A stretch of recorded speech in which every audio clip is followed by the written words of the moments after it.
Guys কোনো এক গভীর রাতে আমি একটা ম্যাচ স্টার্ট করি, তখনই দেখি আমাদের ম্যাচে পড়ে গেছে পলক গেমিং। গাইস লুট করতে করতে দেখি চেরি গেমিং ভাই লাইভে থাকা অবস্থায় আমাদের ম্যাচে পড়ে। গাইস হঠাৎ আমার টিমমেট বললো তারা নাকি পিকে আছে এবং আমরা সোজাসুজি পিকে রাশ করা শুরু করি। তখনই দেখি আমার সামনে একটা এনিমি, তাকে আমি নক দেওয়ার সাথে দেখি এটা ছিল চেরি গেমিং। তার ক্যাম্প থেকে দেখো ওই বামেতে মারতেছে পলক ভাই। আরে আরে শালা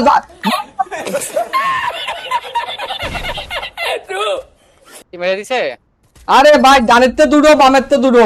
তারপরে আবার আরেকটা জিনিস, এরা হলো কি করেছে, এরা একজন মারতেছে আইরিশ আর একজন মারতেছে ইয়া।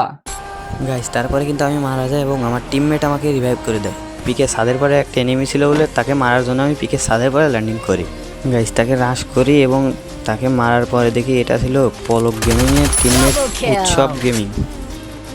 গাইস তারপরে আকাশে দেখি একটা এনিমি ল্যান্ডিং করতেছে, এটা ছিল কিন্তু পলক গেমিংয়ের টিমমেট চেরি গেমিং।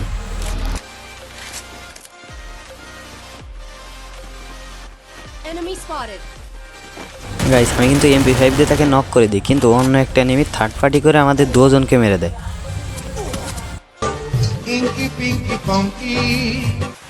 তার ক্যাম্প থেকে দেখো আগে বাবা না কারণ ভাই এখানে ওই মনে কাছে টোকেন মুখেন নাই, ইমন মারা খাইছে, তার মানে আমাদের 7 আমায় বেটার ছিল।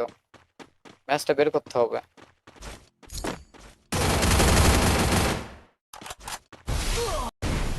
খেলার মাইল একজন কিল নিল আরেকজন।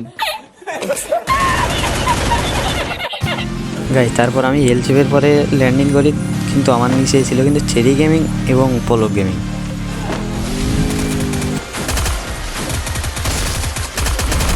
গাইস আমার টিমমেট কিন্তু দুজনকে মেরে দেয়। গাইস তাদের ক্যাম্প থেকে দেখো তাদের মেরে লল দেওয়ার পরে তাদের রিয়াকশনটা কেমন ছিল।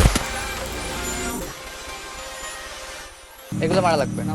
আর এই ভিতরে আসো, ভিতরে আসো।